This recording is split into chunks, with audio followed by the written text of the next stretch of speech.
Të nderuar teleshikues, përshëndetje. Unë jam Roland Qafoku dhe ky është emisioni Dialog. Dal nga dal po mbyllet sesioni politik i këtij viti dhe është normale që të bëjmë një bilanc se si ka qenë ky vit politik, duke përfshirë sigurisht edhe protestën. Unë kam zgjedhur për ta bërë këtë bilanc me një politikanë të re, që në fakt tani nuk duket shumë sigurisht politikanë e re, por unë e zgjodha ta kisha dhe intervistën e parë të saj mbas zgjedhjeve të 11 majit të vitit kaluar e ka dhënë në emisionin Dialog. Sara Mile, pa diskutim që e njohin të gjithë, por tashmë në një dimension tjetër. Nuk është Sara Mile pa njohur, ajo që thanë që çi mori këto vota, pse i mori këto vota, e si i mori këto vota. Sara Mile, kam kënaqësinë ta kem në emisionin tim. Sara Mile, të falenderoj shumë që jeni. Po dhe ti prap Sara Mile si doktor Berisha. Mila. Mirë po, Mila. Të veçantë ke mua tërë ato fjalë të bukura, edhe çalovet e mia. Mua më kujton ata aktorën amerikane Mila Kunis, se ta kam thënë një herë, Mila Kunis. Faleminderit që je këtu sot. Faleminderit shumë, Roland, respekt gjithmonë. Je rritur shumë si politikane, por nuk e di si do ta përballosh të mbas gati një viti këtë intervistë. Kjo do jetë hard talk. Do jetë pak më vështirë, Jo, ti e di atë, unë nuk e di, unë nuk kam lëvizur, ti ke lëvizur, ti ke ndryshuar. Në çfarë aspekti? Se kam ndryshuar pak dhe nga pamja në fakt. Je dobësuar? Je dobësuar? Jam dobësuar shumë. Po çka ke bërë? Ma kanë mbajtur dhe këngë tani, ti e ke parë. Po, është drejta jote, çdo njeriu ta mbaj trupin si çdo ai. Çka ke bërë që dobësuar? Ke lënë ushqimin apo servitin? Po, të gjitha nga pak. Po siç do thonin komentuesit në rrjetet sociale, e dobësuan hallet e popullit. Kështu më thon. Me ironi, besoj. Po, mirë, këta nuk kuptojnë, Roland, që në fakt unë realisht jetoj me hallet e popullit, të popullit të zonës time. Ati fragmenti që drejtuesi politik ka vendosur që unë të udhëheq në Partinë Socialiste, po këta e bëjmë për ironi, po në fakt nuk e din që një pjesë e mirë dhe konsiderueshme e ditës në fakt më shkon atje. Jo vetëm mua, gjithë deputetëve të Partisë Socialiste. Jo, nuk jam ke aktiviteti. Po ku? Ato malet e maleve ande nga zona? Malet do të ftoj një ditë, se i kam dhe gjitha zona malore, do të ftoj një ditë, po e pa me kënaqësi. Po me kënaqësi vi patjetër. Dhe i shkel ato malet kështu. Fshat më fshat, rrugë më rrugë. Dhe kjo ka bërë që e dobësuar? Ja, tani, s'është kjo. Është tjetër mënyrë. Kjo është patjetër derivati i saj. Dhe është dashur dhe në funksion të kësaj. Po ajo që kanë bërë unë është ajo që duhet bëjnë gjithë. Kur e shohin që nuk ndihen shumë mirë me veten. Të kyçin gojën. Ku e kyç gojën Sara Mila, më? Çfarë thua ti? Ti të kyç gojën? Çfarë thua më? Te ushqimi flasim. Te ushqimi, më fal se dëshë gatrova. Mos i ngatroj. Okej, fillojmë tani me atë serioze. Zonja Mila, si ka qenë ky vit politik? Ti je një deputete e re, por besoj ky ka qenë viti më interesant, më i gjeshur në jetën tënde, besoj. Patjetër. Për qenë sinqert, ka qenë goxha dinamik. Paktën me atë çfarë na thonë edhe kolegët të cilët kanë eksperiencë dhe kanë vite në Parlamentin e Shqipërisë, na thonë që juve ju ka qelluar mandati ndoshta më i ngarkuar jo vetëm për shkak të ndodhive politike dhe të aktualitetit, por edhe të gjithë volumit të punës që në fakt po bëhet për të shkuar në Bashkimin Evropian. Vetëm ditën e sotme un kam dëshirë shumë që ta përmend këtë që ne mbyllim 3 kapituj të negociatave në Bruksel dhe është një arritje e jashtëzakonshme që brenda një viti të gjitha këto ndodhin. Patjetër që kjo nuk ka ndodhur vetëm prej Sarës, por ka ndodhur edhe prej Sarës, edhe prej deputetëve. Po çka ke bërë konkretisht? Cilët jemi munduar që të gjithë volumin e punës në Komisionin për Europën dhe Punët e Jashtme të mund ta strukturojmë në mënyrë të tillë që të mos krijojmë pengesa. Çdo projekt ligji i cili ka qenë i parafruar me atë të Bashkimit Evropian ka marrë votën tonë me njëherë duke qenë jo vetëm të përshtatshëm për rrugën tonë për Bashkimin Evropian, por të jemi patjetër që ka një moment shqyrtimi, Roland, dhe sa më serioz dhe sa më pa pengesa të bëhet shqyrtimi i gjithë këtyre projekt ligjeve, një pjesë e mirë të cilave janë edhe detyrë shtëpie nga Komisioni i Europës për Shqipërinë, aq më mirë, aq më bindshëm dhe aq më e shpejt bëhet rruga drejt Bashkimit Evropian. Shqiptarët nuk janë më të mirët në durim, në aspektin e asaj çfarë ti u premton dhe do duhet që ta marrin po më njëherë dhe e meritojnë shqiptarët për hir të vërtetës. Kanë pritur boll, kanë duruar boll. Ai targeti i Shqipërisë europiane në vitin 2030 nuk duhet të jetë thjesht një premtim që ne e bëm në fushat, po duhet të jetë me patjetër realitet dhe ne po vrapojmë drejt këtij realiteti të ri që sa më shpejt i vi Shqipërisë, aq më mirë është për Shqipërinë e për shqiptarët. Tani do të interesojmë apo jo, Sara, se Si patjetër që po. Patjetër që Ma po. ke diçka që ne nuk e dim dhe ti e di si deputete? Nuk ka diçka të fshet në këtë mes. Rruga për Bashkimin Evropian është shumë transparente. Mendoj është ndoshta procesi më transparent që mund ndodhë ndonjëherë. A duan atje në Bruxelles? Sigurisht që po. Unë, Roland, vite nga një eksperiencë që së bashku me disa deputetë rinj patëm 3-4 ditë intensive në Parlamentin e Europës me trajnime, por edhe me biseda me eurodeputet. Kam ndjekur në Facebook dhe postimet që ti ke bërë. Dhe realisht e gjithë dëshira e mirë ekziston për Shqipërinë. Por unë dua që t'ja them shqiptarëve që kjo nuk është thjesht një dëshirë organike e mirë, se një ditë u zgjua Bashkimi Evropian dhe papritmas vendosi që t'jetë dashamirës me Shqipërinë. Shqipëria ka dhënë rezultatet e veta, ka dhënë garancitë e veta dhe Shqipëria ja ka dhënë besimin më në fund Bashkimit Evropian që mund t'ulet në atë tryezë dhe t'jetë e barabartë mes të barabartëve në atë vend ku në fakt e meriton. Shqipëria është europiane, por meriton të jetë zyrtarisht. Jo, këto i dimne, po ekziston mundësia që ne të kemi një status hibrid që t'jemi pa të drejtë vote etj. Kjo që diskutohet? Procesit mund të nxjerrë shumë bishta rrugës dhe të mund të ridimensionohet si proces është gjithmonë një ide e hapur, sepse Bashkimi Evropian vendos vetë se si i vendos rregullat e lojës.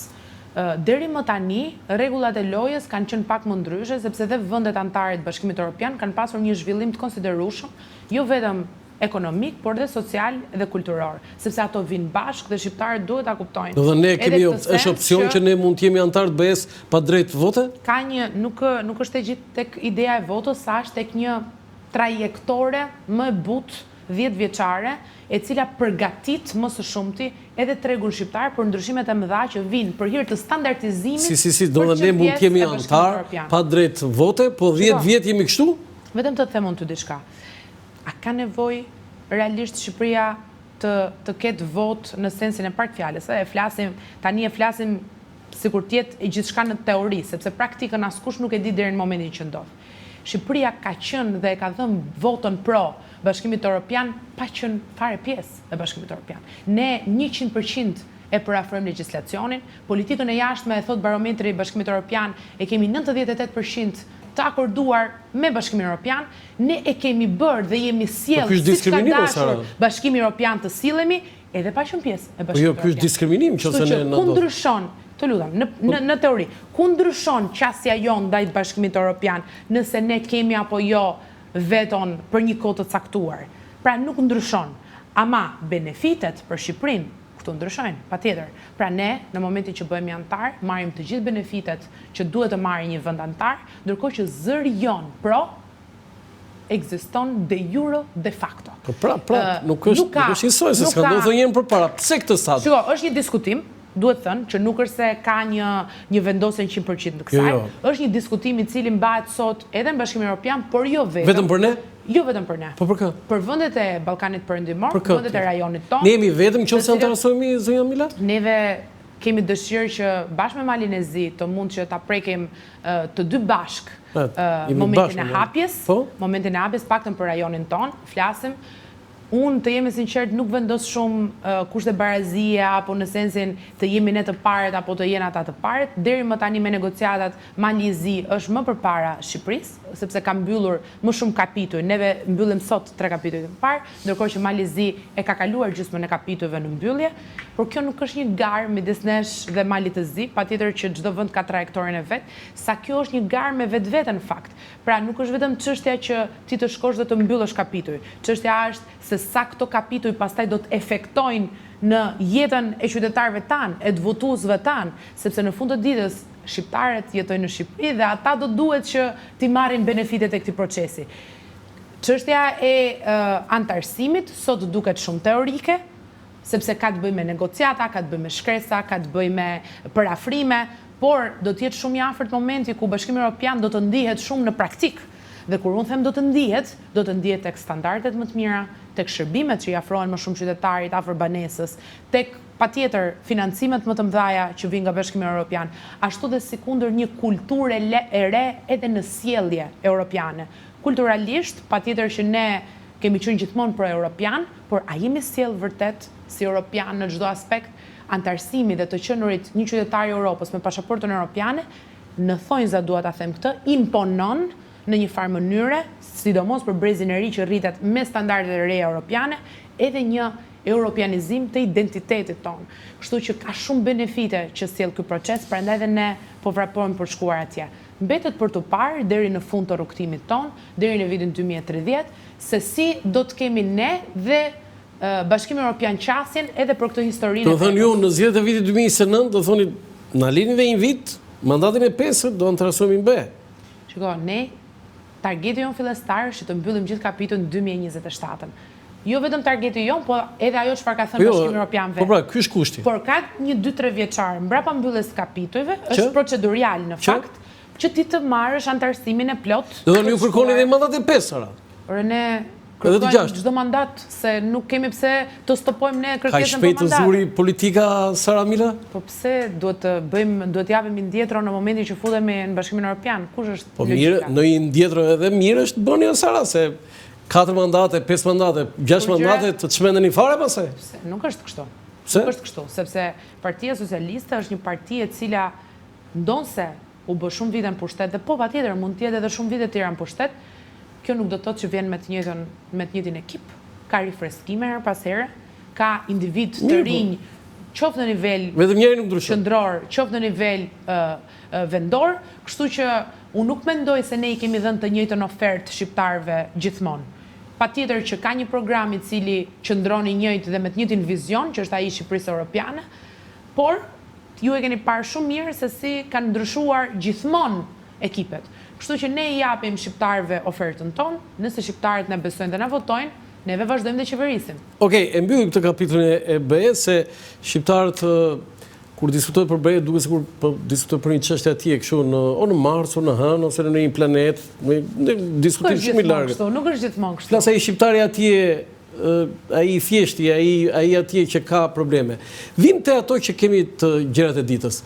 Zonja Mila, e para unë bëra pyetje edhe në fillim që ky vit, edhe pse ju tamam korrët një fitore madhështore, ajo ju ishte madhështore, nuk ishin protestat e opozitës. Me 83 vota ka qenë viti më I vështirë në 13-14 vjet në pushtet Partisë Socialiste. Mos ndoshta ky super pushteti u bëri të butë, të dobët, të brisht? Unë nuk mendoj se Partia Socialiste është dobësuar. Unë mendoj që Partia Socialiste, duke pasur 83 mandate, dhe timet sinqert qëllimi I 83 mandateve dhe kërkesa e vazhdueshme që ne kishim për një mandat të fortë, ishte pikërisht kjo, që mos kishim pengesa për Bashkimin Evropian, sepse linja jon ndiej dhe neve duke pasur numrat dhe duke pasur votat pro Bashkimit Evropian, ne do mundeshim që të shkonim ashtu siç duhet atje. Kjo ka qenë arsye. Megjithatë, duhet kuptojmë dhe diçka që një mandat I fortë pas kaq shumë vitesh qeverisje, patjetër që vjen dhe me një risk të madh, sepse shqiptarët sot kanë pritshmëri shumë më të larta. Ne nuk flasim sot për shqiptarët cilët kanë nevoja bazike, përkundrejt diskursit që shpesh opozita kërkon të bëj. Unë jam në terren, Roland, çdo ditë. Dhe kur flas në terren, unë jam në terren në fshatrat e Elbasanit. Pra, në zona ku vërtet ka qenë më periferik edhe zhvillimi krahasimisht me zonat urbane, sepse ju e dini shumë mirë që qasja e qeverisë ka qenë për të rivitalizuar një herë qendrat nën rilindjen urbane, në planin e rilindjes urbane, dhe pastaj, 2.0, dhe pastaj për të kaluar, po se kështu thuhet në gjuhën e teknologjisë dhe AI. Cili është ndryshimi 2 me 2.0? Mese 2 është, po e keni vënë re dhe kur ka teknologji update të reja 2.0. Tha se do bëjë në një gaf Sara Mila dhe e kape viralen. Nuk ndodh. Po bravo, formimin e ke shumë të mirë në matematikë, se do kështë bërë në një gaf aty dhe pastaj, po bravo, e kape. Nuk ndodh. Tani, ideja është që unë vi dhe përfaqësoj disa zona që po zhvillimi ka qenë më periferik. Dhe ama dhe atje, unë nuk gjej sot probleme të bazës të një vendi të varfër, të një vendi I cili nuk di ku ka kokën shteti. Por patjetër, banorët atje kanë krijuar pritshmëri, sepse në momentin që është bërë rruga, në momentin që është stabilizuar ujësjellsi, apo dhe pjesa e teknikaliteteve të tjera tipit ndriçimi pastrimi, sot ka pretendime të tjera. Unë kur shkoj dhe takoj banorë të zonës, nuk është më i kënaqur për atë 1 kilometër rrugë që është bërë, po thotë dua qendrën shëndetësore këtu dhe dua 24 orë shërbime. Dhe ka të drejtë. Çfarë po kërkon ata? Po pikërisht, të lutem, ka të drejtë. Kërkon gjën më elementare që në shëndetësore. Ne sot po flasim, ne sot po, jo, do 24 orë, si qendra shëndetësore të paktën deri në 1 orë caktuar ekzistojnë dhe janë shumë pranë banesave. Por ka të drejtë të kërkojë dhe të ketë pritshmëri më të lartë ndaj qeverisjes. Dhe kjo pritshmëri neve na jep sinjalin që shqiptarët nuk presin më. Nuk kanë më durimin që, sepse unë kam parë dhe kam ndjerë qeverisit të tjera që nëse ti mjafton të bëje një rrugë ati qytetari në 4 vite, ti e kishe marrë voton edhe për 4 vite të tjera. Once upon a time tani, para 30 vjetë. Për para se t'ishim ne. Se ne nga që kemi qërë shumë vite tani edhe... Po kush e zhvilloj Shqipërinë? E të zhvilluat ju? Po kush e zhvilloj? Tani Shqipëria... Qeveria me reformat, pushteti vendor... Tani, Sara, vetëm për të ngritur grushin në Sara tani, që s'kjo tani, për Shqipëria zhvilloj. Qa, do bëni mbrapa ju? Me vitin, me kë e masë? Meret shumë meret në një mënyrë shumë delikate kjo, zhvillohet, a thua se zhvillohet vetë, a thua se është lënë atje dhe po e lënë në gjendje të lirë, jo më, po e lënë në gjendje të lirë shkon dhe keq. Shkon dhe keq. Sara, po thuaj që shqyqyr që kemi Partinë Socialiste, se ndryshe Shqipëria nuk do zhvillohet. Unë tërditën e tërnatën, mund të ta them ty që shqyqyr që është Partia Socialiste, por ky nuk është momenti. Ky është momenti në fakt ku unë e shoh dhe ndjej që Partia Socialiste është momentin e vet më reflektues. Pse duhet të ta them këtë? Unë e di që ne shpesh anatemohemi për arrogancë, për një lloj shkëputje nga realiteti dhe nuk di ku çalon ndoshta dhe komunikimi jon publik që shqiptarët ose më saktë se dua ta bëjmë një pjesë e shqiptarëve, një pjesë nuk ju vjen ndjesia e afrimitetit që ne kemi. Unë mendoj që kjo vjen patjetër edhe prej disa individëve që nuk janë sjell ashtu siç duhet. Kjo vjen edhe prej disa individëve në administratë cilët sot janë lehtësisht të ndëshkueshëm dhe nuk kanë qenë dikur më parë dhe nga që nuk kanë qenë të ndëshkueshëm, kanë qenë dhe të padukshëm në punën e vetë keqe. Sot puna e keqe nga që ndëshkohet, bëhet dhe publike, bëhet dhe e njohur për njerëzit. Dhe ti sot e identifikon shumë thjesht që ky gaboi në punën e vet, sepse shkon organi i drejtësisë dhe e ballafaqon me gabimin që ka bërë. Por nga ana politike, pra pavarësisht se ne kemi gjithë vullnetin politik që ta ndihmojmë Shqipërinë në këtë aspekt që askush mos jetë i pandëshkueshëm, nga ana tjetër kemi dalë shumë zbuluar përpara të gjithëve. Ndryshe nga çdo qeveri dhe nga çdo politikan tjetër ndonjëherë në Shqipëri. Dhe të dalësh zbuluar në Shqipëri është e rrezikshme, Roland, sepse perceptimi pastaj nuk është më që sa mirë po bëni që po i zbuloni ata që bën faje, po është se pas keni kaq faje. Kalon diskursi tjetër. Kështu që të thënë këtë, nuk është e thjesht të kesh një mandat të fortë dhe nuk është e thjesht me pritshmëritë që shqiptarët me të drejtë kanë krijuar sot për qeverisën. Unë jam e lumtur që sot jetoj në një vend në zhvillim, që qytetari ka pritshmëri dhe për ato pritshmëri edhe rebelohet. Por ama nuk jam as pak pro për të dalë ajo tema që ti me siguri e ke me qejf që dalim tek protesta. Unë nuk jam as pak pro përdorimit të kësaj ndjesie të sinqert të një pjesë të mirë të shqiptarëve për interesat vetjake të njërit apo të grupit të dikujt. Ju thatë fjalën reflektim, tani o reflektoni nga protesta ose sulmoni protestën, se më shumë e keni sulmuar, keni gjetur emra, keni gjetur defekte të personave aty, po unë nuk shikoj një reflektim. I vetmi reflektim që ka thënë kryeministri ishte për mamanat i shokut të kryeministrit, që kishte vajtur në protestë sepse nuk i kishte dhënë shërbimin shëndetësor falas. Tani, e para njëherë ju duhet kërkoni falje shqiptarëve njëherë për problemet që ata i kanë renditur në protestë. E dyta duhet të reflektoni për mungesën e demokracisë në partinë tuaj njëherë, që s'ka fare demokraci. E treta, ju duhet të kërkoni falje edhe për këtë prepotencën që ju me të drejtë përmendë, por që shumë e madhe zonja Mila dhe kjo s'lidhet me ju, personalisht, ka lidhje.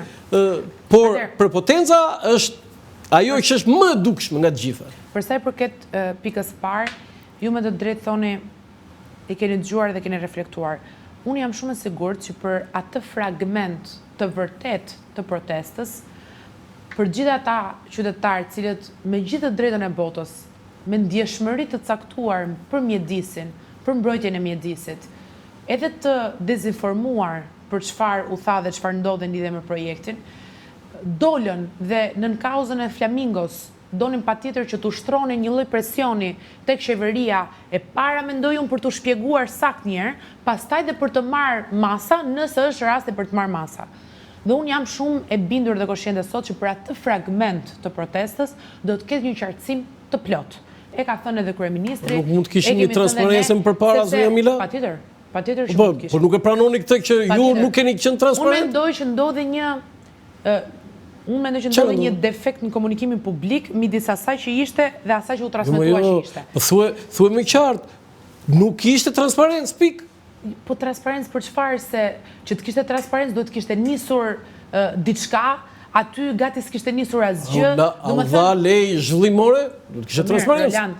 Për çdo leje zhvillimore që jepet në Shqipëri, çdo qytetar shqiptar do thërritet në një takim të posaçëm dhe do informohet që është po themi një lejë zhvillimore për një apartament të dikujt o zonja Mila, po themi për një zonë që është nga më të rëndësishme në Shqipëri. Dokumentat që janë zyrtare, ato që janë transparente, kush ka interes. Transparente nuk ishte aty njëherë. Të lutem, kush ka interes, pra mund të ketë gazetar të caktuar që janë lidhur më së tepër me mjedisin, me kauzat e mjedisit, e kanë pasur gjithë legitimitetin të kërkojnë informacion, të ndjegin procedurat gjatë gjithë kohës. Fakti që nuk ka ndodhur, tani unë nuk mendoj se pretendoj që qeveria të shkojë dhe t'i marrë me zorë, t'i thotë hajde shikoni ju tani çfarë po bëj unë me zorë. Mos u lodhi me këto gjëra, Sara, të lutem, mos u lodhi me këto gjëra tani. Jo, vetëm një gjë do ta them. Unë kam sigurt që kur projekti të kishte atë po themi prezantimin e tij, siç ka ndodhur dhe me projektet të tjera të mëdha. Dhe kur janë rivitalizuar kala të ndryshme. Ka pasur deri në projektin 3D që i keni shfaqur, aty i çfarë? Do ndodhte. Po jo, aty s'keni fare. Nuk ka projekt. A dhat lejë zhvillimore? Po nuk ka projekt. Ka një lejë zhvillimore të investitorit. Kur jep lejë zhvillimore për Sazanin dhe për Zvërnecin, më fal tani, nuk është. Po të vi projekt. Po zoti Rama ka dhënë për një ishull në Luminosum në Berat, ishte 3 orë konferencë. Edhe prezantim. Ajo është transparencë. Roland, do ndodhte prap ai prezantim. Nuk ishte momenti i prezantimit akoma. Ne këtë i kemi thënë shqiptarët. Po mos kishte tërhequr Akili Ektorin atje o Sara, do kishim marrë vesh asgjë për lere tani. Nuk është kështu. E di pse ta them që nuk është kështu. Unë kuptoj shumë mirë të gjithë mosbesimin që ka sot qytetari shqiptar, patjetër, edhe ndaj qeverisë, dhe unë ta thash mua më pëlqen ky lloj rebelizmi dhe mendimi kritik. Unë vetë si një vajzë që përket kastës së re, do më duhet që ta përqafoj këtë ndjesi tamam mendimi kritik. Do shojmë protestë. Po kur është për tu kritikuar, të kritikohet, dhe kur nuk është për tu kritikuar, të mos kritikohet kot për hir të. Se mbron dot këtë zë. Sido që tjetë, unë e mbroj gjithë ditën e gjithë natën, jo se më duhet ta mbroj, por sepse unë besoj në vërtetësinë e kësaj. Dhe ju do ta shikoni që duke qenë procesi shumë transparent në vijim dhe brenda të gjithë kuadrit ligjor të vetë Bashkimit Evropian për kapitulli 27, që është kapitulli i mjedisit, a ju pret mendja ju sot që ne në këtë rrugtim që unë deri më tani në kaq minuta sa kemi bërë bashkë, ju kam shprehur 10 herë fjalën vrap drejt BE-s, dhe ju tani ju pret mendja që në këtë vrap që ne bëjmë drejt BE-s, ne do mundet që të vendosim në pikpyetje rrugtimin ton për në BE, duke mos mbyllur dot kapitulli 27, sepse do të shkelim rregullat e mjedisit te ky projekt i caktuar. Po nuk të lë BE-ja ta bësh dhe po të donim ne. Ne nuk duam ta bëjmë se ne e dim ku do shkojmë. Dhe vendi ku do shkojmë është Bashkimi Evropian. Ne BE-n e rregulloni ju, po çfarë bëni Amerikës ju po? Çfarë është BE-ja tani? Është BE-ja ai sekseri që qoftë të tani, e ka thënë fishta se ç'është BE-ja po. Roland, BE-ja nuk është ai sekseri me vunë vete i drejtorave të Kosaliut. Nuk s'kishte BE-ja atëherë kur e ka thënë fishta, po e ka thënë për kontinentin ai, po për perëndimin e kishte. Kështu që për sa i përket gjithë kësaj, unë siç u shpreha, kjo nuk është një sfidë e lehtë, më së tepërmi sepse kemi të bëjmë me një sfidë që nuk është vetëm territor, është një sfidë shumë online, është një anatemim online për të gjithë figurat politike që prezantojnë Partinë Socialiste, për ata që janë vokale dhe pak më tepër. Unë jam mësuar tani me Baltën dhe ndoshta jam pak më imune, megjithatë që të mundet nën atë petkun dhe çadrën e Shqipërisë së re, të bësh Shqipërinë e vjetër duke vendosur foto të njerëzve në për pemë se nuk ka ardhur në protest, apo duke dalë e duke marrë mikrofonin e duke thënë që kush ka shkuar në koncertin e Kanye West, kur të vim ne do shkoj në burg, apo historira të tilla ku mua sot më bën presione, mos të gjeç aty se e di ti ç'do të bëj me vezë. Tani, Të gjitha këto, po nga protestuesit. Tani, të gjitha këto... Do të qëllojmë ty me verës, po ku është përgjegjësia jote? Po mirë, nuk ka problem. Ka problem në vetë. Se unë e njoh që protesta ka disa forma... Jo, ky është kërcënim. Ajo është tjetër gjë ajo që po thua ti. Ka kërcënime. Ky është kërcënim. Por na ka ndodhur, por nuk ka nevojë ta shkruaj, se ata kanë ardhur dhe na kanë thënë. Po është tjetër gjë që në një moment aty, në një situatë qëllojnë, po kur të kërcënojnë në telefon. Po mirë, kjo në rrjetet sociale, jo në telefon. Po kjo të ndodh sepse unë e kuptoj, jam pak më vokale dhe frustrimi bëhet edhe më i madh. Unë nuk do doja kur që kjo të ishte një luftë midis shqiptarëve me shqiptarët. Se sinqerisht kështu po më duket, sidomos këto ditë një herë që ka qenë edhe koncerti i Kanye West. Shkove te koncert? Jam djerë shumë keq. Ne kemi qenë gjithë në koncert. Si çdo të ri, si çdo i ri në fakt në Shqipëri, se kishte shumë të rinj. Tani historia është që u ndan shqiptarët, kush shkon ke koncerti ishte armik. E kush shkon te protesta ishte hero. Shkuan njerëzit atje. Po kjo histori që ne Shqipëria ndahet me armiq, mua ndoshta nuk më dhëm shumë se unë nuk e kam përjetuar komunizmin vetë në vetë të parë dhe nuk e di ç'është. Po brezit që e ka përjetuar, unë mendoj që këto thirrje dhe ky lloj ndjesie e rikthimit të një thirrje të tillë ju sjell disa kujtime kolektive shumë negative. A ka nevojë Shqipëria sot në 2026 që t'i rikujtojmë tani dhe njërë shqiptarëve se çfarë tmerri ishte komunizmi, tani kjo është historia. Unë tmerrohem me këta që vën fotot e njerëzve nëpër pemë, të personazheve publik, nuk ka reaguar filani, foto në pemë, bojkotoni këtë. Historia e bojkotimeve dhe të varjeve dhe të vendosurve portretet në pemë, unë mendoj që ne kishim ikur larg ati momenti. Dhe ti sot, në 2026, të kesh iniciativë në Shqipërinë e re të rikthesh këtë ndjesi, atëherë mua më bën të mendoj që këtu në këtë protest ka filizat të rinj të cilët karikohen nga ky bufi i vjetër. Kush është bufi i vjetër? Ai shoku yt. Shoku im. Po. Shoku yt. Po lëre tani sa. Tani a the do t'ja tregoj shtator, as i tregova asgjë shtator. Jo, e di çfarë i tregova? Mendoj.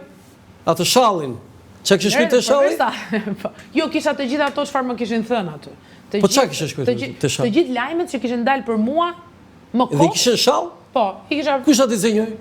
I me motor. Nuk jemi kaq të. Po mos e flakat shallin, ëh? Ai duhet muzeun e Parlamentit. Kam kujtim, E ke kujtim, ëh? Kam kujtim. E di çfarë mendoj unë që jam përgjigjur Saliut se ndoshta Saliut, nuk e thot zoti Berisha. Jo. Kam se, kam kolega atje në parlament. Koleg, pritani, frenojnë qik tani se koleg mund të kesh edhe Jurita Tabakun. Koleg kam, po patjetër. Sali Berisha ka qenë president, ka qenë kryeminist, është kolegu yt, është tjetër format Berisha, zonja Milat. Ai sot është kolegu im, mund ta kishte se Grita Duma ka thënë e kam koleg. Mund ta kishte pasur respektin tim maksimal, e para nëse do ishte sjell ndryshe me Shqipërinë dhe shqiptarët. Dhe dyta, nëse do ishte përpjekur që unë e cila nuk isha lindur kur ai i bënte ç'i bënte Shqipërisë, të kisha të paktën një fytyrë tjetër me këtë brezin ton. Po ai dhe me mua dhe me brezin tim tregoi të njëjtën fytyrë. Atë që ai ka pasur edhe dikur. Kur i me më në 97-ën, më duhej që të më vendoste dhe të më fuste poshtë tavolinës mua nga plumba qorrazi që vinin në shtëpinë time, sepse një dirigent që është ky Saliu, që unë nuk e quaj dot zotëri, e bëri atë që i bëri Shqipërisë. Do thënë ti ishe e vogël kur mamaja në 97 nga plumat qoftë vendosi poshtë. Po më thoshte futu poshtë tavolinës, se kishte. Sa vjeç ishe ti? Unë kam qenë 3 vjeç. Dhe ti futu poshtë tavolinës. Po patjetër mos e janë disa, shiko, se e kam dëgjuar shpesh këtë, këtu kanë ardhur tek emisioni jote edhe koleget mjet kanë treguar kujtime për 97-ën dhe me siguri kjo që po tregojnë do jetë radhës. Dhe tani një lum komentesh, ti s'kishe lindur. Çan do të më thënë prindërit nuk flasin më për këto gjëra, do të thënë ndodhin dhe ne në familje nuk i bëjmë. Edhe 28 nëntori 1912 kishim lindur ne, po ne dim se ç'a ndodhi. Unë atë çfarë ky dirigent i ka bërë Shqipërisë dhe shqiptarëve, unë si qytetare dhe si vajzë nuk ja fal. Si deputete e Partisë Socialiste nuk ja fal akoma më shumë. Ç'do të thënë nuk ja fal? Nuk ja fal. Ja ke këtu. Pra, nuk ja fal. Ja kam aty në sensin që nuk kam unë sot do atë respektin as si president, as si kryeministër, cilën ti kërkove në një farë mënyrë të ma imponosh për shkak të statusit që ai ka pasur. Për mua, ai kur i ka pasur këtë statusi, i ka keq përdorur këtë statuse kundrejt Shqipërisë dhe shqiptarëve. Dhe unë sot nuk ja legjitimoj Edi Rama mund t'i thotë koleg, po jo ju zonja Mila. Mundet për arsyet që t'i shpjegova. Megjithatë, unë nuk mendoj se Sali Berisha sot është më lajm dhe nuk do duhet të jetë më lajm. Kryetari i Partisë Demokratike zonja Mila, është kryetari i opozitës. Do doja që Sali Berisha është i votuar, është me ta votë. dëgjonte atë thirrjen që i bën protesta. Atë të dytën dhe të parën. Jo, se shiko, ka një gjë këtu. Jo, zonja Mila, të parën dhe të dytën, se ata thonë Rama në burg, Berisha në burg, thonë. Berisha është rrugës, se i ka ca gjëra që i rëndojnë, me sa di unë. Ndërsa për kryeministrin Rama deri më tani, kjo drejtësia që e kemi votuar ne, kanë votuar dhe ata me pahir, se ata e votuan. Jo, nuk të vendos protesta në burg, zonja Mila, unë jam kundër kësaj njërë. Ato që ti bën, unë nuk di të ketë publikisht. Jo, perceptimi është që janë kundër të dyve, unë kështu e kuptoj. Dakor, nëse janë. Se nuk është protesta ajo që merr vendim, nuk është ka gjykata për atë punë. Unë flas për një kryetar i cili është në hetim, dhe flas për një kryeministër i cili nuk është. Tani unë nuk është se i besoj fjalëve të pazarit, unë i besoj fakteve, dhe faktet janë këto. Por, sido që tjetë historia, se nuk jam unë ajo që e gjykoj çfarë ka bërë në letra Sali Berisha, se ato i ka vetë dhe le t'i rëndojnë mbi supat e veta nëse i ka bërë, ajo që do të bëjë është të çliroj Partinë Demokratike, juve më shprehet pak më parë thatë të ketë demokraci në Parti Socialiste. U surprizova pak se... Që? Do më thënë... Jo, sinqerisht. Që ka? E di pse nuk ka. Po ma tregoti mua se unë s'di gjë. Unë 30 vjet gazetar kam, s'kam një vit gazetar, sa këti politikane. Partia Socialiste, me të gjithë gabimet, defektet, dinamikat e veta, dhe shumë mirë që i ka, se dinamika dhe gara të rrit dhe cilësin. Te ka garën pëse? Pa tjetër, gjithmon ka pasur, ka dhe do të ketë. Gjithmon ka garën pëse. A ti lezon e më Rama o Sara tani? Po lere ti tani. Kjo është historia që ju përqenit shfaqni. Juve kush ju? Unë bëthe. Unë dhe juve. Më fute këshu, më fute në një... Sara, Partia Socialiste voton në kryesi live 3 emra për një ministër, nësa ju tani mund t'i ki gjua ty kur thot Sara Mila, thot Edi Rama, ministre e jashme. Ti zjazgja. Kjo është demokraci? Tani këtë parodin që kapin këta fytyrat e njerëzve dhe i bëjnë meme se si reagojnë, po pse më një sekund, edhe ta dish dhe mos ta dish. Të jesh një djalë apo një vajzë e re, që të ofrohet ky besim. Që të jesh ministër i një ministrie. Që është një besim i madh. Minimum i thuhet ose? Tani, po më pra, unë po të them ty, dhe ta dish dhe mos ta dish, nuk do kesh një reagim organik, surprizues, pra ku qenë ka çudia kaq e madhe që disa prej ministrave kanë bërë një reagim emocional organik të momentit kur i është besuar dhe janë veshur supet me një përgjegjësi të madhe. Jo, heqim atë. Po nuk është normale kjo që të diskutohet dhe të merret mendim, po tani ju thoni që nuk diskutojnë. Unë nuk jam i këtij mendimi. Unë jam i mendimi që gjërat diskutohen. Se vokalisht është kryeministri që i paraqet, kjo nuk do të thotë që domosdoshmërisht është kryeministri që i vendos. Unë mendoj që diskutohen dhe kryeministri i ka paraqitur. Me kë konsultohet zoti Rama se ju po jepni një lajm këtu, me kë konsultohet zoti Rama, me kë bisedon? Unë e di që pyet asnjë, tani ti po jep poshtë. Shiko, unë nuk jam as stafi kryeministrit Rama, nuk jam as në kryesinë e Partisë Socialiste, nuk jam dot akoma, ndoshta një ditë mund të jem, se çfarë bëjnë ata anëtarët e kryesisë Partisë Socialiste që as duken fare në këtë situatë, as Facebook s'jam. Nëse unë do ta kem ndonjë ditë nderin të jem atje, do vi dhe do të tregoj se çfarë flasin, se ti e di unë vi dhe të tregoj. Ma e mend, që se po e thua këtu, do të tregosh ti çfarë ndodh në kryesi? S'ka asnjë probleme. Çfarë problemi ka? S'besoj fare. Mirë po, kur vim, po mirë tani, kjo është hynge ty kjo. Unë kam për detyrë të them atë të vërtetën time. Pastaj se beson dhe s'beson kjo hynge ty, nuk huj dot më unë aty. Por po them që unë nuk jam në këto instanca që të mund të jap informacion të brendshëm. Unë kam perceptimin tim, si antare sot, si deputete, kam perceptimin tim dhe perceptimi është fiks ky, që në Parti Socialiste ka garë dhe shumë mirë që ka garë dhe cilësia mendoj unë që vjen pjesërisht pse prej kësaj gare, po që është apo jo demokratike, kjo është një histori që sidomos për një akti të një kolege sime së fundmi u dëshmua qartës dhe hapur që në Parti Socialiste, patjetër, që në Parti Socialiste secili ka një mendim, ka dhe vendimet e veta, dhe kur i ka, po mirë më, tani unë të të bëj një pyetje, ndoshta ma lejon, se ti e drejton këtë emision, po ma lejo. Patjetër tani, kemi tjera më rëndëse, se është ere parë. Dakor, me që se shërë. Nuk është ere parë tani. Në një parti kaq të centralizuar dhe në një sultan, se kështu e kam dëgjuar unë që e quajnë, sultan, i ndodh një sultani kjo, që në një moment që ka ndodhur një protest, njëri nga se më falë, se ka dhe diçka, se të paktën unë kolegen Koçeku e kam parë që dhe flitet dhe është folur që ja pra është një kandidate që vjen nga kryeministri, është vullneti kryeministri etj. Pra, sidomos një që pas ka qenë dhe vullneti personali ti, siç thuhet, se unë nuk i besoj. Po siç thuhet, dakor. Si ishte para Lisës ose Sara, si? Po më dakord, unë mendoj se ka atributë. Se vuri taulan ball atë, e dira më vuri. Ju keni perceptimin tuaj, thash nuk e ndajmë bashkë këtë mendim. Po sikur ky perceptimi juaj të sakt.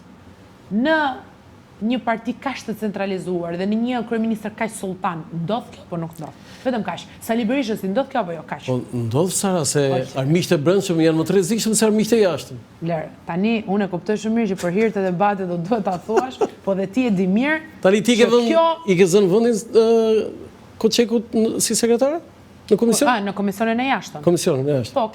Po, ka vetëm 2 javë që është je sekretare e komisionit. Po. Në vend të zonjës Koçeku. Tani si procedohet me këtë? E kërkove vetë, u zgjodhe, u votove? Ka qenë besimi kryetarit të komisionit së bashku me kryetarit të grupit. Besoj që është një vendim i marrë. Zoti Balla. Edhe në bazë të performancës, edhe në bazë të asaj çfarë unë jam përpjekur që të tregoj në. Ti për atë punë ke bërë më shumë se gjysmë e deputetëve aty, sa prezent ke qenë ti dhe. Po jo mos se nuk. Po ka deputet aty që s'dalin fare ose Sara? Po tani ti e di. Ne si shohim fare ku janë? Funksionet në komision nuk merren se del në televizor. Merren se bën ato punët e komisionit. Jo, një sekond, fal. Pa diskutim që ti duhet të jesh aty aktiv, po edhe të fshihesh në parlament mos dukesh fare, apo të mos jesh prezent as media, edhe kjo nuk është normale, zonja Mila. Shikoni, në një skuadër, secili ka pozicionet e veta, disa janë mbrojtës, disa janë sulmues, disa janë mesfushor, ka portier, ka kapiten, ka dhe arbitër. Unë nuk e sulme. Nuk thash kotun që i rritu shumë si politikane. Zonja Mila, ju vendosi protesta në veshësi ju si majorancë? Mu tregoj kështu e saktë, të lutem. Patjetër. Jo ndrodhi më, jo shkundi mirë kështu ja.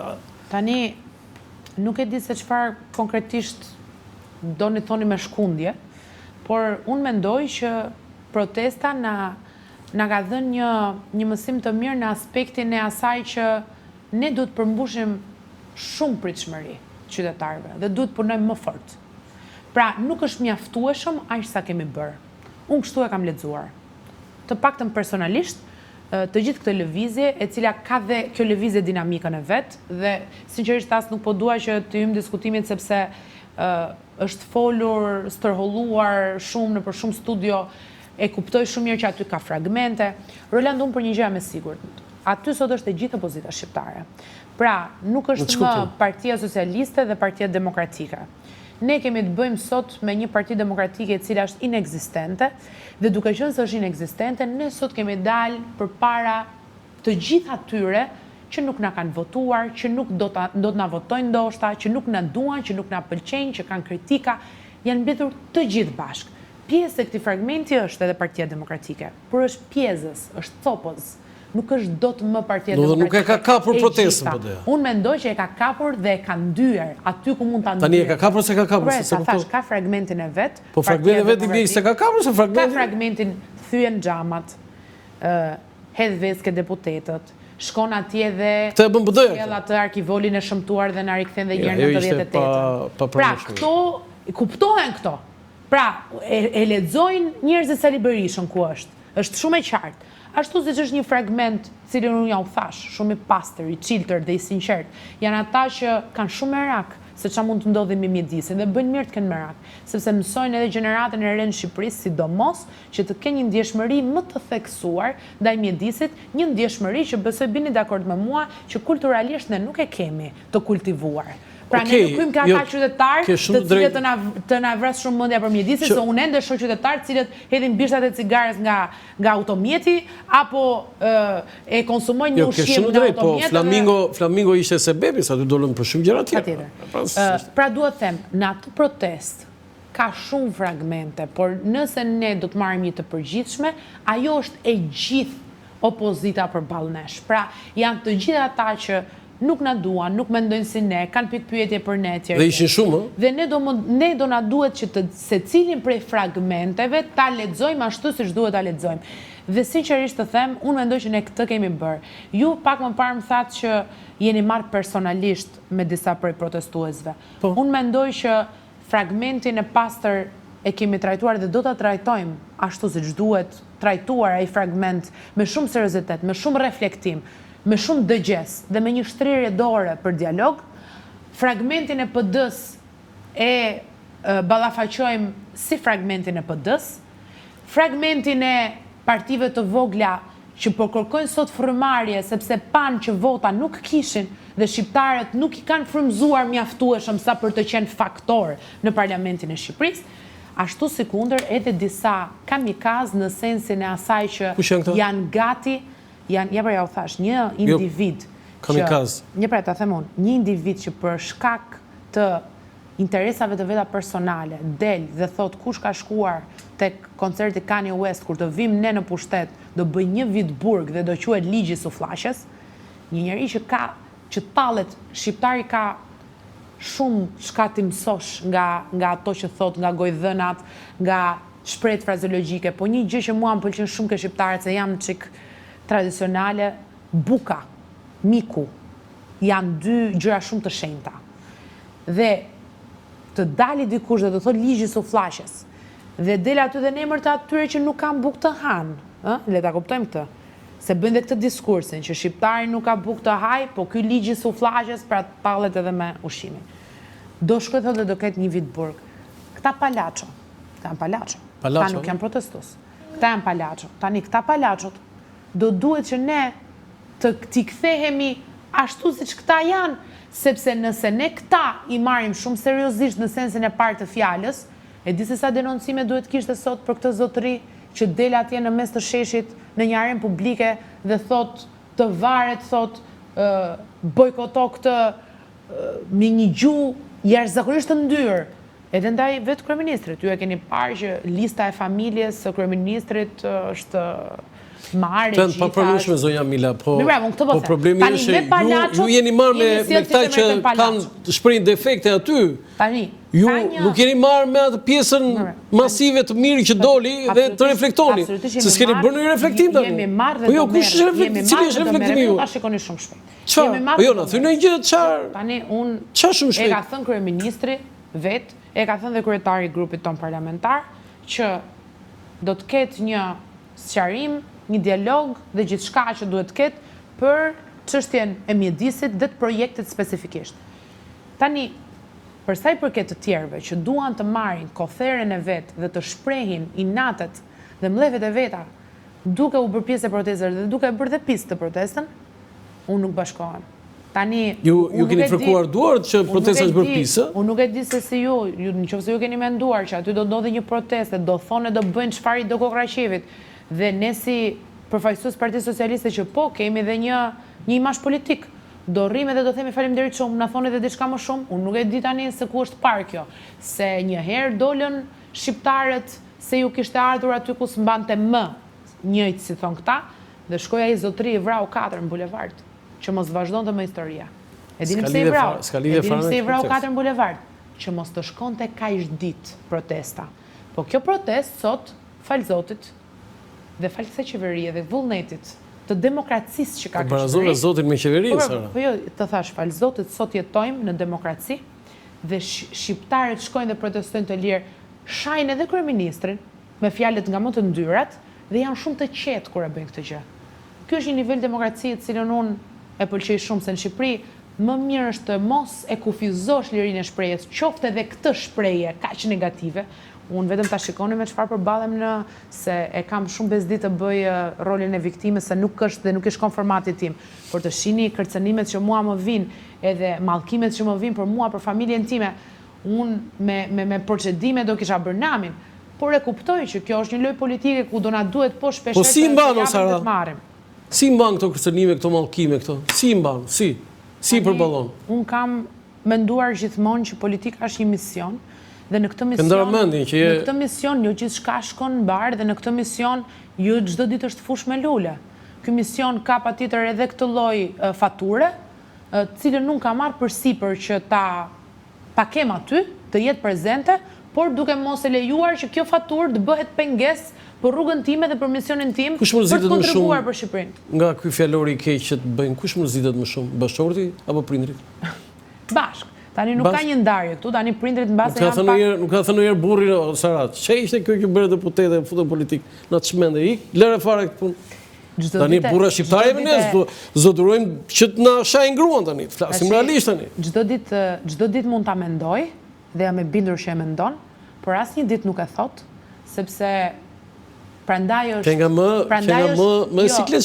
është bashkëshorti im, sepse më njeh dhe e njoh shumë mirë dhe e di shumë mirë që misioni im është për tek kësaj dhe ajo çfarë un kam dashur gjithmonë të kontriboj dhe të bëj pjesën time të mozaikut vlen më shumë se sa kjo pjesa tjetër. Mamaja nuk ka thënë një alarm të kuq shumë ndonjëherë të kishin sharë këtu e të kishin bërë këtu? Po mi çojnë ato, mi çojnë. Ti çon, por nuk thot mamaja ndonjëherë, moj bi, s'na futen në këto gjëra. Patjetër që e thon, po un sa herë ata kanë këto momentet emocionale, mua më shkon mendja tek ata që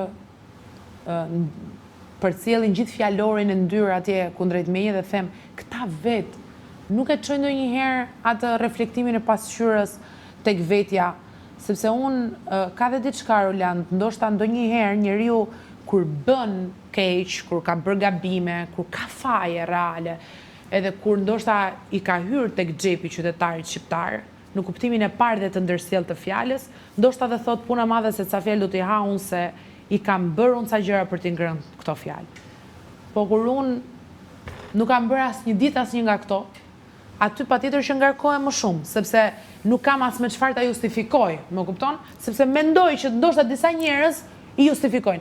Unë nuk kam me çfarë të justifikoj. Megjithatë, duke qenë shumë empatike dhe duke dashur të shoh gjithmonë anën e mirë dhe pozitive të historisë, kam kuptuar që brenda atij mlefi dhe brenda të gjitha atij lumi sharjesh, aty ka një revolt të brendshme të njerëzve që kanë të pamundur të arrijnë. Dhe unë do doja shumë që të bëhesha urlidhse që ata të arrijnë dhe të shkojnë tek ëndrat e veta dhe tek realizimet e veta vetjake. Sepse duke shkuar kështu dhe madje unë edhe disave i kthej të njëjtën përgjigje, i them mund të ndihmoj me diçka? Sepse më duket sikur një shans i pakapur, po patjetër, dhe ai që më shan. Që nga trashur luspat i thonë politik Sara, e di këtë? Janë trashur luspat Sara Milës. E di pse Roland, nuk i marr personale. Të shkosh në politik dhe të marrësh personale çdo ofendim që ty të vjen, unë e kuptoj shumë mirë që dikush që më shan mua aty nuk e ka domosdoshmërisht me mua. Mund ta ketë me një certifikat pronësie që s'e ka marrë dot. Mund ta ketë me një radhë të pamerituar që ka pasur kur ka shkuar për të marrë barnat të cilët janë kompensuar nga shteti. Nga familja jote, vajti nuk jeni protestora? Pra ka, jo. Jo. S'kan pasur arsye. Pse do shkoj? Kur them familja, jo familje ngushtë, jo. Po themi nga njerëz të njohur. Jo, sepse siç tha zoti Rama që mamai i shokut tim tha shkoi në patjetër më shiko në atë protest së paku dhe në ditët e para ku ajo kishte shumë numra, ju e dini që Shqipëria është e vogël, patjetër që mund të kemi pasur dhe njerëz që njohim e na njohin dhe prapë edhe kjo është një indikator demokracie në këtë sens.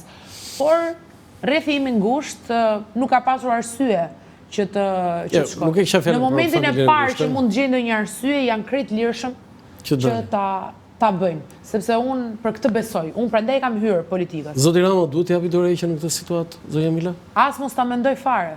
Pritë mendoj që njërë Sara, si e the ti e kishe këtu në buzë, e kishe fare. Aty e kam. Dhe e kam vënë re, Roland, që kjo fakti që unë i them me zë, disa gjëra, si që mendoj realisht, i ngacmon nervat disa njerëzve, sepse nuk janë mësuar që atë simpatin që kanë për vizionin e dikujt që në këtë rast është dhe kryetari im, të mund ta thonë me zë me figurë se është turp i madh, të dalësh edhe unë nuk e kam për turp, që jam antare e Partisë Socialiste, që jam deputete sot, përkundrazi e kam për krenarit madhe. Dhe fakti që unë jam bashkuar kësaj partie as që shumë herët, po tani vonë, do të thotë që kam një besim të leadershipi saj. Se po mos ta kem këtë besim ke ky leadership, pse do i bashkohesh? Unë nuk kam një interes bashkimi përveç se na bashkon pasioni për Shqipërinë me kryeministrin. Dhe unë e besoj pasionin dhe ritmin e tij dhe të vizionit të tij dhe kam vendosur t'i bashkohem. Okej, kjo më duhet pak si fjalim mua zonja Mila, nuk më duhet kështu si përgjigje një pyetje, po pyetje. Po si pjesë fjalimi tani. Unë mendoj që kryeministri mund të jepte dorëheqjen po mos të ishte votuar me 83 mandate.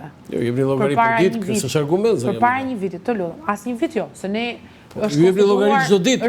Se fakti që morët edhe 3 mandate çak shihemi mbas 4 vjetëve? Ja. Jo, patjetër. Jamila, po tani dëgjoj, për një vit, ne kemi një vit, kemi dalë një vit më parë nga një betejë elektorale aty ku ndodhi betejë në demokraci.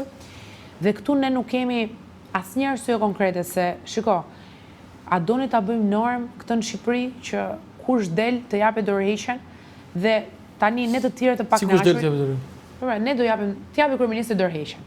Pas 3 muajsh shkojmë ne të tjerët, të cilët nuk ndajmë të njëjtin mendim me protestuesit e bulevardit, dhe dalë jepni dorëheqjen. Tani ky destabilitet politik i nevojitet Shqipërisë, e cila sot në arenën ndërkombëtare më në fund ka një zë, ka një vend, dhe po, ka dhe një shans, në Bashkimin Evropian, vjen samiti NATO-s herën tjetër në Shqipëri, liderat e gjithë botës bashkojnë duart në Tiranë, është një arritje jashtëzakonshme. Pse duhet i krijojmë në Shqipërisë destabilitet politik? Po patjetër, a dua unë që të funksionojë më mirë shteti? A dua unë që shteti të jetë edhe më afër meje? A dua unë që shteti të rregullojë shumë çka që nuk e ka aty ku duhet? Krejtësisht dakord. A e kemi shtrirë në shumë herë dorë që si zgjidhet kjo? Kjo është krizë politike, zonja Mila, si zgjidhet kjo? Ka krizë politike. Nuk ka krizë. Lajmi parë në tërë botën, lajmi parë dhe revista Newsweek i jepte lajm parë dhe jepte live protestën. Nga që përmendej Donald Trump. Donald Trump dhe Flamingo u harruan fare o Sara tani. Kur u harrua Donald Trumpi edhe Flamingut, ju jeni shumë koshient që u harrua dhe protesta në arenën ndërkombëtare. Megjithatë, ka dhe diçka. Ju mendoni se është negative pasqyrimi i demokracisë në Shqipëri? Unë nuk e quaj negativ. Unë mendoj që ashtu jo, si zgjidhet kjo krizë? Si zgjidhet? Ashtu si kundër gjithë bota mbar, sot ka një ide për Shqipërinë, krejt ndryshe nga ajo që ka pasur.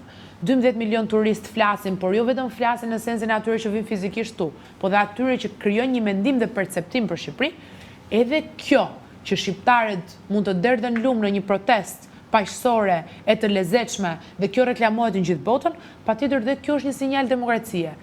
Unë mendoj që kjo shumë mirë të jetë kështu, sepse nuk duhet mendoj bota në asnjë moment një gjë që nuk është, që do të thotë që Shqipëria ka çdo gjë mbar, është ky sultani që këta pretendojnë që është, më patjetër, Shqipëria ka dhe disa probleme. Njerëzit dalin të lirë, protestojnë.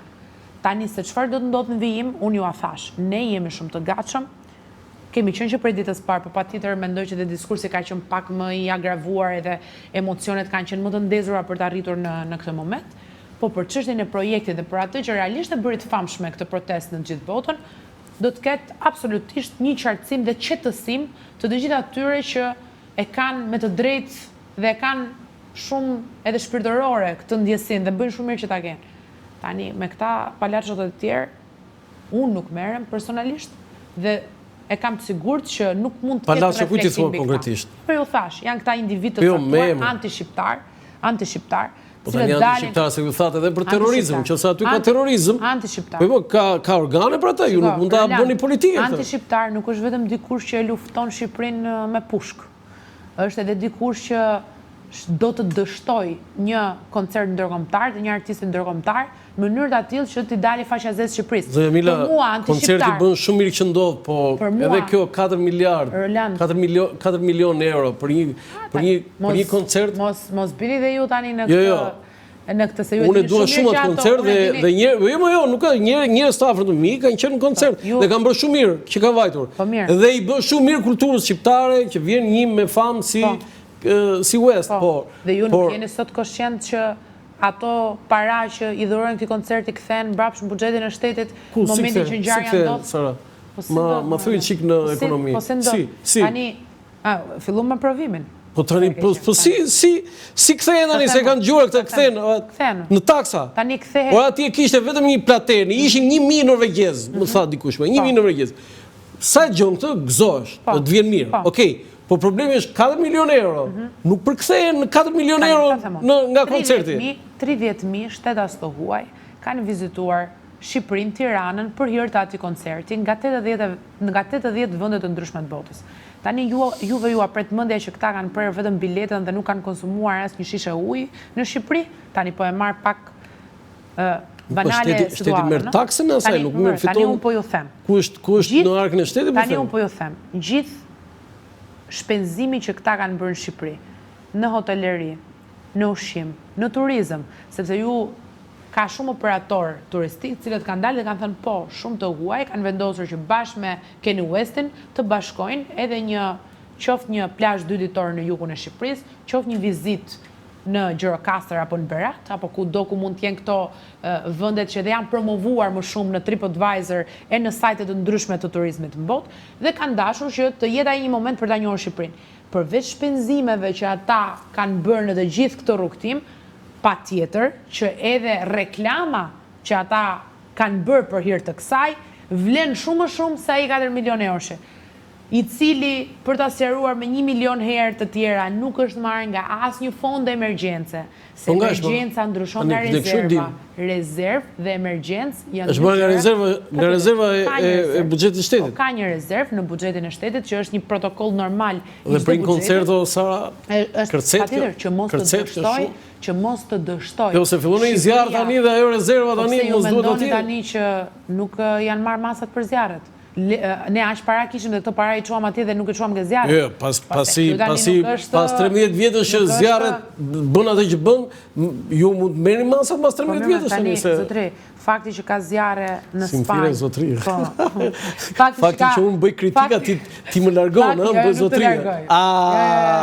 Jemi më afër. Kjo është mungesë reflektimi, zonja Mila. Jemi më afër se kur. Fakti që ka zjarre në Spanjë, fakti që ka zjarre në Greqi. Jo, zjarre ka, po s'kemi për shembull një avion që shumë zjarret, s'kemi. Dalon jeta. Nuk ka koncerte në Greqi, nuk ka koncerte në Spanjë, që ka zjarre. Se dhe këtë histori unë nuk e kuptoj. Dalin këta pseudo-protestuesit edhe aq para t'i çojnë spitaleve.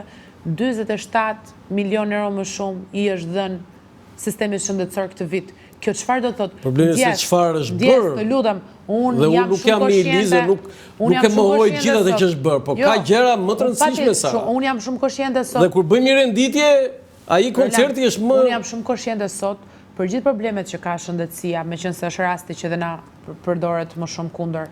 Dhe këta duhet kuptojnë që në spitalet shqiptare nuk shkojnë vetëm këta, shkojnë edhe njerëzit tanë, familjarët tanë, shkojmë edhe ne, pra përveç se kemi dieni çfarë ndodh, kemi dhe dieni në eksperiencë reale, vetjake se jetojmë në Shqipëri. Çështja është që nuk mundet të ndaloj jeta, se ju thoni, jo po mos çoni këto parat për këtë koncertin, mos çoni këto parat për rivitalizimin e këtij muzeut, mos çoni këto parat për këtë konkursin midis shkollave në sporte, se nuk kemi këtë gjë tek shëndetësia. Nuk funksionon shteti që gjithë buxhetin e shtetit e çojmë tek shëndetësia, sepse nuk është jeta kjo. Jeta është që po çoj tek shëndetësia atë mundësi që kam çoj tek shëndetësia, por po të rinjt shqiptar kanë edhe drejt të gëzojnë, kanë drejt edhe të ndjehen europian, kanë drejt edhe ta mikpresin Kanye Westin në Tiranë ashtu siç nuk mendonin ndonjëherë që mund ta prisnin, dhe shumë mirë ta përjetojnë dhe ta kenë këtë eksperiencë. Gjërat janë të ndara, po kur ndërlidhen shëmtuar në këtë diskursin, mund të gjesh bishta sa të duash dhe mund të bësh populizëm sa të duash. Unë sot të dal këtu ke kamera tani dhe të mbaj ty një referat 2 minuta, i bëj të gjithë shqiptarët të qajnë. Sepse ju them se si, i them tani se si duhen këto para për ilaçe dhe nuk duhen për Kanye Westin. Kjo është një retorikë e cila kushdo që ta thot do t'i emocionoj shqiptarët, se është një plagë aty që të dhëm, se shumë ata që na ndjekin kanë një të afërmin e tyre në spital, mund të kenë një eksperiencë të keqe në vete që e kanë si peng, ka shumë, po tani të luajmë me emocionet e shqiptarëve, këtu kemi ngelur. Po duam të luajmë me emocionet, luajmë, por e vërteta nuk është kjo, dhe realiteti nuk është ky. Në qoftë se vjen një kërkesë tjetër nga Spaku për zonjën Balluku, ju do ta votoni? Unë në përgjithësi në jetën time nuk e kam këtë me nëse. Unë veproj kur gjërat ndodhin, se nëse ka shumë nëse. Ku të kap dotur në atërë kur qoftë se vjen kërkesa? Ju fikni celularët atërë? Unë s'kam fik ndonjëherë celular, asnjëherë. Jo, kur të vithen, qoftë se vjen. Mua personalisht rëndoni shumë, kështu që s'kam arsye fare njëherë sepse nuk e fik telefonin. Unë mendoj që edhe kjo dëshira për të vënë përpara përgjegjësisë të gjithë kastën tonë, që në fakt është edhe një kastë e re politike, për nëse ndodh kjo çfarë do bëni, nëse të ndodhi. Kur të ndodhi, ju themi çfarë do bëjmë. Se po nëse nuk ndodh, ku shkojnë gjithë këto fjalimet tona e këto historirat, nuk ecet më nëse. Këtë taktikën e këtyre përgjigjeve e ke nga një trajnim aty në PS apo e ke pasur vetë? Nëse na thoneve që keni me akademinë politike që keni. Aty te akademia? Me akademinë politike. Apo e ke vetë? E ke vetë. E shqyrtoni vetë mendoj unë, se nuk është se çado që mund të them, nuk do besohet. Unë jam i pari që ka ndryshuar mendim për ty, po. Tani, ka një pyetje teknike, atë reforma territoriale dhe zgjedhore që ju premtuat që do ishte brenda këtij sesioni. Se s'ka ditë më. Kur është seanca e fundit e parlamentit? Po besoj duhet jetë java fundit e muajit. Ndoshta 23 korrik. Atëre i vjen që nuk miratohet.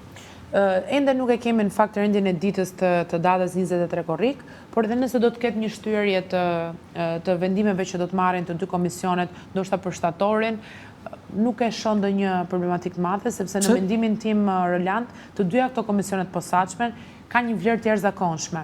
Të paktën jo vetëm për mënyrën e organizimit dhe të menaxhimit të burimeve në terren, por më së shumti të asaj çfarë edhe një pjesë e mirë e protestuesve i kam dëgjuar të reflektojnë, zgjedhjet, mënyra se si bëhen, se si votohet, se si pastaj shkohet në parlament, të dyja janë të ndërlidhura shumë me njëra tjetrën, ndonse fokusi i reformës territoriale. Ti që të lidhur se s'ka reformë territoriale pas zgjedhore.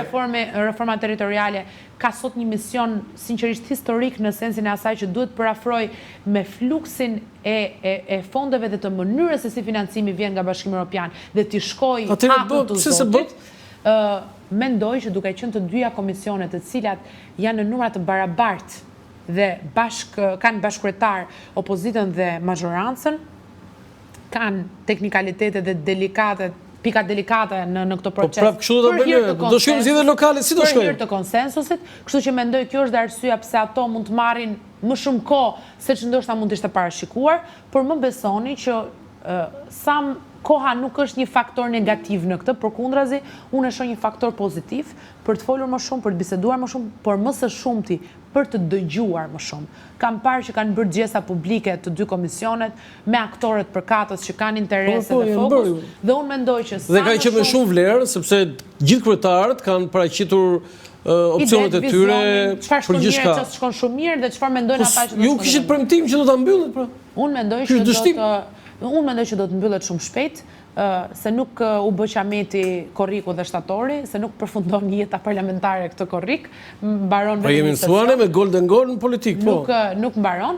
Megjithatë, për mendimin tim më shumë ka interes rezultati që ato do të sjellin dhe do të paraqesin si raporte përfundimtare në Parlamentin e Shqipërisë, sa procesi. Nuk është se nxitimi i madh sjell ndonjë. Tani jemi në fund, zonja Mila, po si sekretare e Komisionit të Jashtëm. A keni një droje që emërimi i ambasadorit amerikan Erik Wendt do jetë determinant për zhvillimin politik në Shqipëri? Tani e para njëherë ka kaluar komplet? Ne në komision nuk kemi pasur asnjë gjë, domethënë nuk kemi pasur në rendite si, jo, ende. Historia është e tillë. Amerika, SBA-ja është partneri jon strategjik i kahershëm. Dhe ne nuk e kemi mohuar dhe nuk do ta mohojmë kurrë që është partneri jon më i afërt. Jo, po deshe mohoni, dhe absolutisht më bujar me Shqipërinë. Dhe në këtë kuadër, kushdo përfaqëson dhe prezanton në Shqipëri partnerin ton më strategjik, do të jetë i mikpritur ashtu si gjithë të tjerët. Dhe ne nuk kemi asnjë koment për të bërë as për emrat përveçëm, edhe as për ata se nuk ka ardhur dita që të komentojmë ne vendimet e SBA-s. Shqipëria e vogël e ka rritur sot pak pretendimin, se me këtë historinë që NATO sjell summitin këtu, ne shkojmë mirë në Bashkimin Evropian, duket sikur jemi shumë çkap, jemi Shqipëria ne, se po të them prapë zotëri.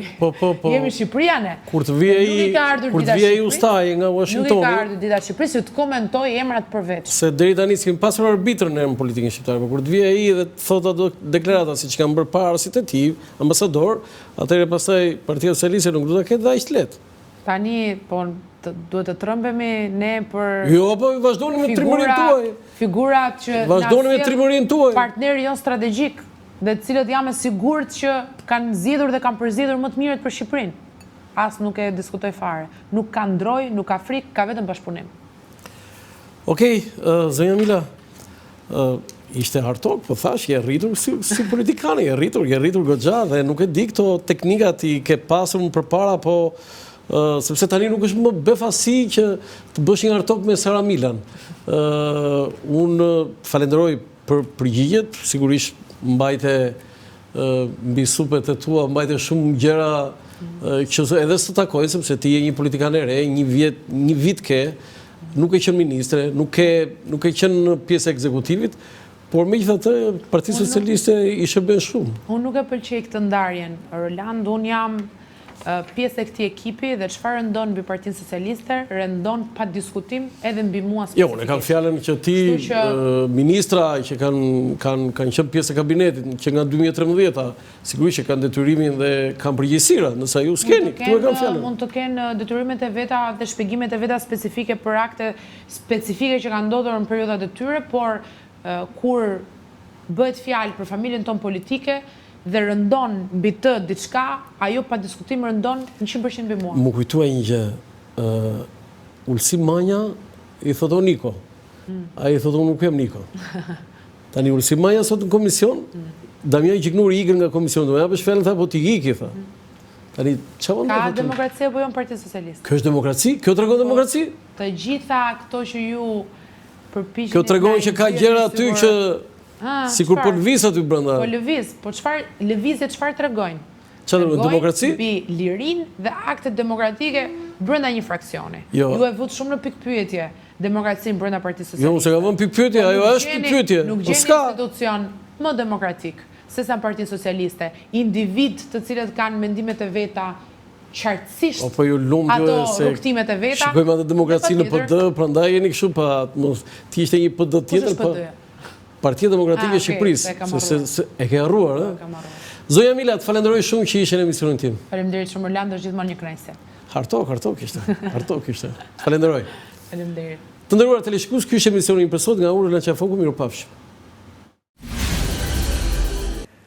Për herë të parë në Shqipëri dhe Evropë, përmes aplikacionit të reja, zhvilluar nga Akinvest, mund të dërgoni para me MoneyGram në të gjithë botën, direkt në telefoni juaj. Dhe kjo do të kushtoj sa gjysmën e komisionit që do të paguanit nëse ju do të shkonit në çdo sportel.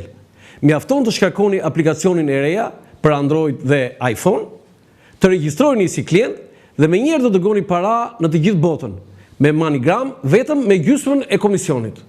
Bëj zgjedhjen e zgjuar, dërgo para me MoneyGram në aplikacionin e reja.